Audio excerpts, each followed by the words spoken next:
നാഥനില്ല കളരിയായി മാറുകയാണ് ഇടതു വലതു മുന്നണികൾ.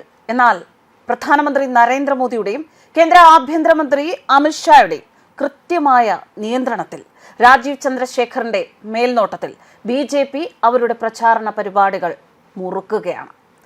ആരാണ് ഒരു കൃത്യമായ ആസൂത്രണമില്ലാത്ത അല്ലെങ്കിൽ ഇടിഞ്ഞുപൊളിഞ്ഞ് കിടക്കുന്ന ഒന്നിനും ഒരു ലക്ഷ്യബോധവും ഇല്ലാത്ത ഒരിടത്തേക്ക് പോകാൻ ആഗ്രഹിക്കുക?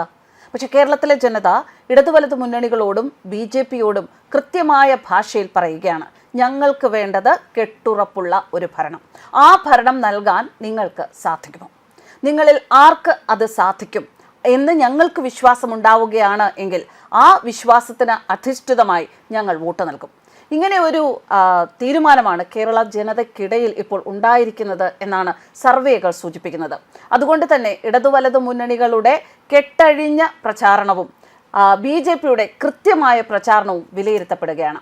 അമിത്ഷായുടെയും പ്രധാനമന്ത്രി നരേന്ദ്രമോദിയുടെയും മേൽനോട്ടം, രാജീവ് ചന്ദ്രശേഖറിന്റെ ഡെഡിക്കേഷൻ, ശോഭാ സുരേന്ദ്രൻ, ശ്രീലേഖ, സുരേന്ദ്രൻ, സുരേഷ് തുടങ്ങിയ കരുത്തരായ പ്രവർത്തകർ, ആത്മവിശ്വാസം കൂട്ടുന്ന ഘടകങ്ങളാണ് BJPക്കൊപ്പം. കൂട്ടത്തിൽ കൃത്യമായ ആസൂത്രണം. കേരളം ഇങ്ങെടുക്കാൻ BJPയുടെ രാഷ്ട്രീയ പ്രവർത്തനങ്ങൾക്ക് മുമ്പെങ്ങുമില്ലാത്ത ഊർജ്ജമാണിപ്പോൾ കേരളത്തിൽ കാണുന്നത്. അതിന്റെ കാരണം മറ്റൊന്നുമല്ല, മടുത്തുപോയ ഇടതു വലതു മുന്നണി ഭരണം മാറ്റിയെടുക്കണം എന്നത് തന്നെയാണ് BJP നേതാക്കന്മാരുടെ ലക്ഷ്യം.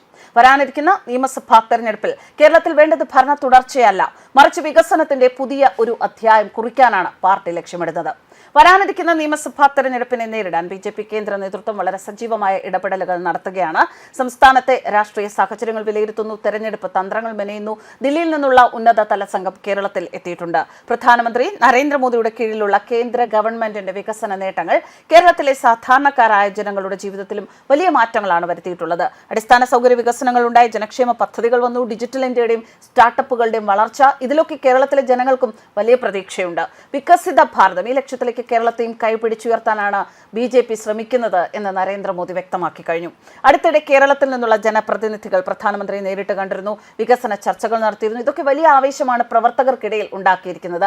ഓരോ നിയമസഭാ മണ്ഡലത്തിലും കേന്ദ്രത്തിൽ നിന്നുള്ള മുതിർന്ന നേതാക്കൾക്ക് പ്രത്യേക ചുമതലകൾ നൽകിയിട്ടുണ്ട്. ചിട്ടയായ പ്രവർത്തനമാണ് ഇപ്പോൾ പാർട്ടി മുന്നോട്ട് കൊണ്ടുപോകുന്നത്. മണ്ഡലങ്ങളിൽ ശക്തരായ സ്ഥാനാർത്ഥികളെ അണിനിരത്താനാണ് BJPയുടെ തീരുമാനം. വിവിധ മേഖലകളിൽ പ്രശസ്തരായ വ്യക്തികൾ, ജനസ്വാധീനമുള്ള നേതാക്കൾ, ഇവരെയൊക്കെ തെരഞ്ഞെടുപ്പിൽ മത്സരിപ്പിക്കാൻ പാർട്ടി ആലോചിക്കുന്നുണ്ട്. ഇതിന്റെ ഭാഗമായി ദില്ലിയിൽ നിന്നെത്തിയ കേന്ദ്ര നേതൃത്വം സംസ്ഥാന നേതാക്കളുമായി നിരന്തരമായ ചർച്ചകൾ നടത്തുന്നുണ്ട്. മോദി സർക്കാരിന്റെ വികസന പദ്ധതികൾക്ക് കേരളത്തിലെ പൊതുജനങ്ങൾക്കിടയിൽ വലിയ സ്വീകാര്യതയാണ് ലഭിക്കുന്നത്.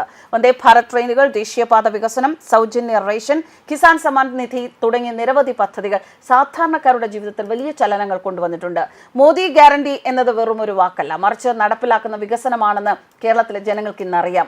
രാഷ്ട്രീയ അഴിമതികളിൽ നിന്നും സ്വജന പക്ഷപാതത്തിൽ നിന്നും മാറണം, വികസനത്തിന് മുൻതൂക്കം നൽകുന്ന ഒരു ഭരണം കേരളത്തിൽ വരണം എന്ന ആഗ്രഹം ജനങ്ങളിൽ ശക്തമാണ്.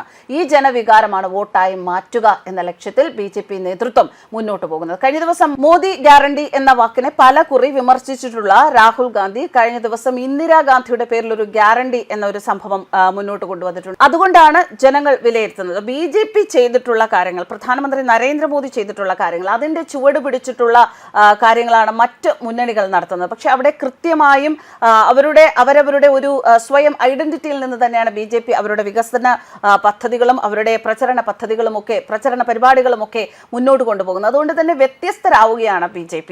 ഈ BJPക്കുള്ള ആ ഒരു വ്യത്യസ്തത, BJPക്ക് കേന്ദ്ര നേതൃത്വത്തിൽ നിന്നുള്ള ആ ഒരു പിന്തുണ, വികസന പദ്ധതികളുടെ വിജയം, ഇതൊക്കെ ഇടതുവലതു മുന്നണികളെ കുറച്ചൊന്നുമല്ല അലോസരപ്പെടുത്തുന്നത്. അതുകൊണ്ട് തന്നെ ജയിക്കണമെങ്കിൽ BJPയുടെ പ്രചരണ പരിപാടികൾക്ക് ഒപ്പം നിൽക്കണമെങ്കിൽ കുറച്ച് വിയർക്കേണ്ടി വരും ഇടതുവലതു മുന്നണികൾ എന്ന സംസാരം ഇപ്പോൾ തന്നെ ജനങ്ങൾക്കിടയിലുണ്ട്. BJP എല്ലാ സീറ്റും പിടിക്കും എന്ന അവകാശവാദങ്ങളൊന്നും ഉന്നയിക്കുന്നില്ല. പക്ഷെ BJP കേരളത്തിൽ ഇക്കുറി ഒരു ചലനം ഉണ്ടാക്കും എന്നുള്ള കാര്യത്തിൽ യാതൊരു സംശയവുമില്ല എന്ന ജനങ്ങൾക്കിടയിൽ സംസാരം വന്നിട്ടുണ്ട്.